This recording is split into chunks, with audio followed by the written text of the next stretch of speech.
Why do animals require food? For utilization by the body, for growth, metabolism, repair of their cells, etc. So we will be learning how animals take food, what is the mode of intake, how they utilize it, and how the food gets digested. So animals usually get food from the plants.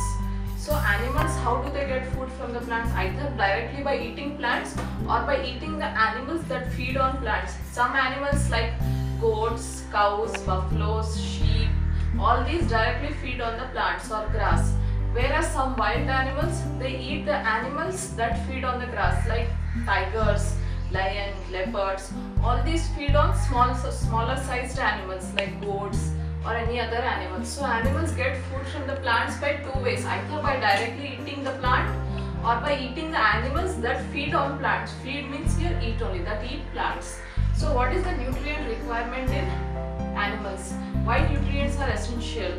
Because for the growth of their body, for their metabolism, for the digestive activities, for all those things, food is essential for animals also, for their growth, for their movement, for all the life processes like respiration, excretion, transportation to be carried out. We need food in the form of raw material. So mode of intake, how do animals take food? Animals do not have hands like human beings, right? They directly take the food with the help of mouth only. They do not have hands like human beings to take food. Then how the food is being utilized by their body, what is the process of digestion going on, we will know further in detail about this in this chapter. So in the process of digestion, the complex substances are broken down into simple substances. That is the process of digestion. Whatever raw material the animals eat will be broken down into simpler, smaller material.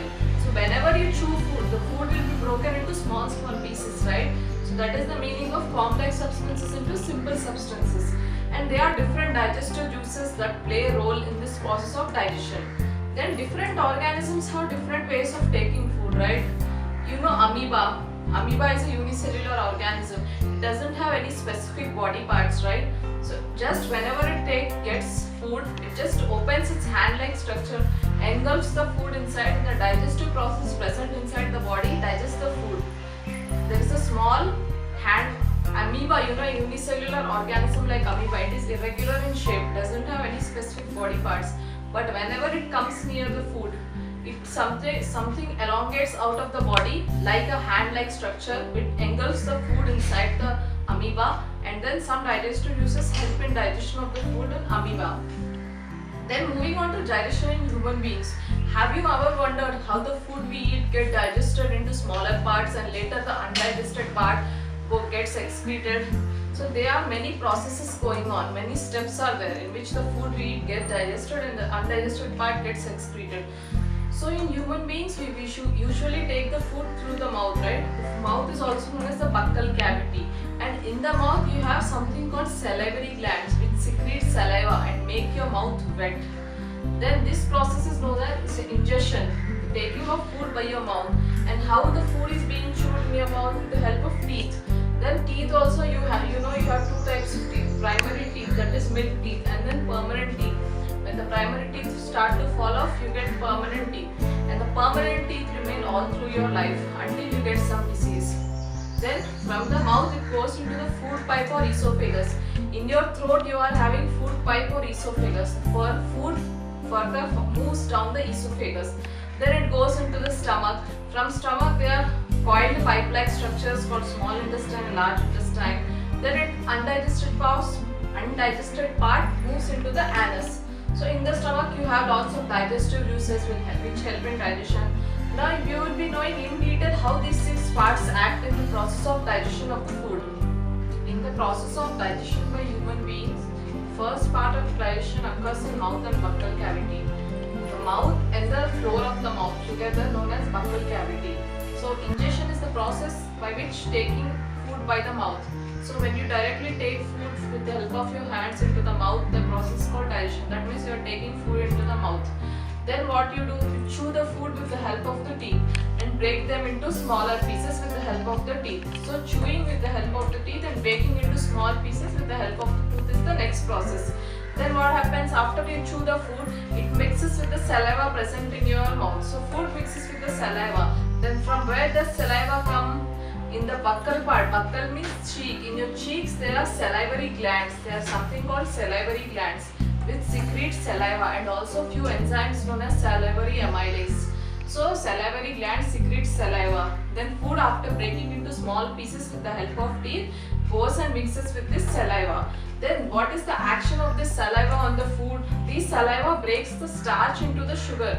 Whatever starch content is there, carbohydrate content is there in the food you eat. Suppose you are taking rice, there is some carbohydrate content in that. Carbohydrate is present in the form of starch. So saliva breaks down the starch into the sugar. That is the action of saliva. Then what happens? There is also tongue in your mouth. Tongue is a muscular tissue. You know, you move your tongue 800 times involuntarily in a day. You move your tongue 800 times involuntarily in a day. Tongue is a muscular tissue. You can move it involuntarily and voluntarily, both. When you are talking, your tongue moves involuntarily. So tongue, a muscular tissue present in your mouth, further helps in digestion. How? By chewing and swallowing. It helps the food to go to the back side of the mouth in the buccal cavity and helps in further moving down, sloping down of the food. The food forms a round ball-like structure after chewing. That ball-like structure is called bolus, B-O-L-U-S. The food after chewing forms a ball-like structure called bolus, which further moves down from the tongue into the food pipe or esophagus. So the function of the tongue is helps in chewing and swallowing. Then on the tongue there are something called taste buds present. You know the taste of the food. Whatever food you eat, how do you know the taste of it? With the help of something called taste buds present on your tongue. These taste buds are present in the form of papillae. So there are 4 types of papillae: filiform, fungiform, circumvallate and foliate. They are taste buds on the tongue. These taste buds are present in the form of papillae. There are 4 types of papillae: filiform, fungiform, circumvallate and foliate. Each of the papillae determines different types of taste. One papillae is for determining sour taste, one papillae is for determining sweet taste. Like that, it is separate. So this is about tongue. But sometimes, have you wondered, you get hiccups sometimes when you eat the food very fast, or suddenly you start getting hiccups feeling. Why does that happen? You get sound suddenly while you are eating food fast, or sometimes without any reason also you start getting hiccups. Why? Because the food what you eat from the mouth, from the tongue, it goes into the food pipe or the esophagus. Instead of food pipe, if it goes into the windpipe, the windpipe is located exactly behind the food pipe, esophagus. Food pipe is also known as esophagus. So the food, instead of going from mouth to esophagus, food pipe, it accidentally goes into the windpipe, which windpipe it helps in breathing process.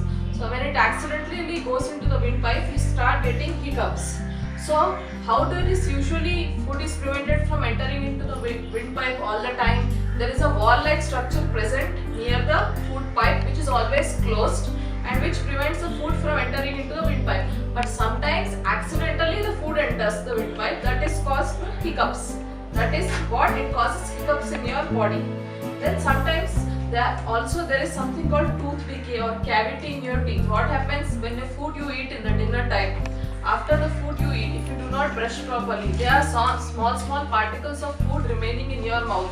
So what happens? Bacteria. There are lots and lots, millions of bacteria present in your mouth. Some are good bacteria, some are bad bacteria. Those are the bacteria present in your mouth breaks the sugars and releases the acid. So the bacteria present into the mouth, it attacks on the leftover food present in your mouth. How it attacks? The leftover food contains some amount of sugar in it, definitely. So this bacteria attacks the sugar. It attacks the sugar and releases acids over it to eat that food. So in this process of releasing acid, this acid damages the teeth and causes something called decay or cavity in the teeth. The leftover food in the mouth is getting attacked by bacteria which release some acids for the breakdown of the food and they engulf the food. In this process, the acid which is released damages the teeth. The teeth, you get small blackish colored spots on the teeth. Otherwise, sometimes there will be extreme pain. Sometimes the pain will be so extreme that you even need to get your tooth removed. That is called decay of the tooth. And there are decays of different types. Sometimes it is very mild. You will get only the decay will be removed and you get some cement filling over it. Sometimes you get root canal treatments done. Sometimes, depending on the severity, you even get the tooth removed. So that is what the tooth decay occurs. It happens more if you eat sweets. If you eat more amount of sweet foods or sugary foods in the night, you have the chance of getting tooth decay. So what can be done to prevent this tooth decay or cavity in the teeth? You have to brush your teeth in the night so that the whatever food remains in your mouth on the teeth in the night time gets washed away. So it is mandatory, compulsory to brush your teeth before going to bed to remove the leftover food particles in your mouth. And also, along with the brushing, you have something called flossing, dental floss. Dental floss is a thread-like structure to remove the food particles stuck between two teeth. So along with the brushing, you have also do flossing to remove all the particles of the leftover food from your mouth. Then these teeth which help in process of chewing, grinding the food. Those teeth are usually two types. You know, milk teeth. Milk teeth usually start erupting at the age of 6 months and they completely erupt by the age of 3. Milk teeth, the mouth is always divided into 4 equal halves. The teeth numbering on the 4 equal halves is same. Mouth is divided into 4 equal halves. So the upper 2 halves and the lower 2 halves have equal amount of number of teeth and the same structure of the teeth. In the deciduous teeth or milk teeth, there are 2 incisors, 1 canine and 2 molars. That means there are only 5 teeth on each side. So 5 into 4, they totally makes 20 teeth, 5 teeth on each side. In that 5 teeth, you will have 2 incisors, 1 canine and 2 molars. They will not be premolars in your deciduous tooth. You can see, open your friend's mouth and see. The first 2 teeth what you see in the midline is incisors.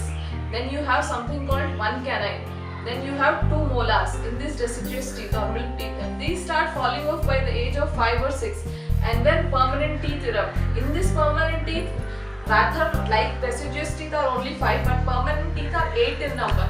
So when the mouth is divided into 4 equal halves, there are 8 teeth on each side. That totally makes 32 teeth in the mouth. So these 8 teeth, the 8 are similar on the 4 sides. So these 8 account for 2 incisors, 1 canine, 2 premolars and 3 molars. The first 2 teeth are called incisors and the third teeth is known as canine. It has sharp edges. Then the next 2 are known as premolars and the next 3 are known as molars. But the third molar or the wisdom tooth, also known as the third molar, is also known as wisdom tooth. It erupts only after the age of 18. So you have 2 incisors which are known as teeth which help for biting teeth. Incisors are always teeth which help in biting. Suppose you take a piece of apple, you bite with the front teeth. The front 2 teeth are incisors. So incisors teeth help you in the biting of the food. They are 2 on both 4 sides. That means 2 right half, 2 left half. Again on the lower side, 2 right, 2 left. That means totally there are 8 incisors in your mouth. Then you have 4 canines in your mouth. Then you have 2 into 4, 8 premolars in your mouth. And you have 12 molars in your mouth. So incisors are known as biting teeth. Canine is helpful for tearing of the food. Suppose anything is very sharp, you want to bite it with sharp thing.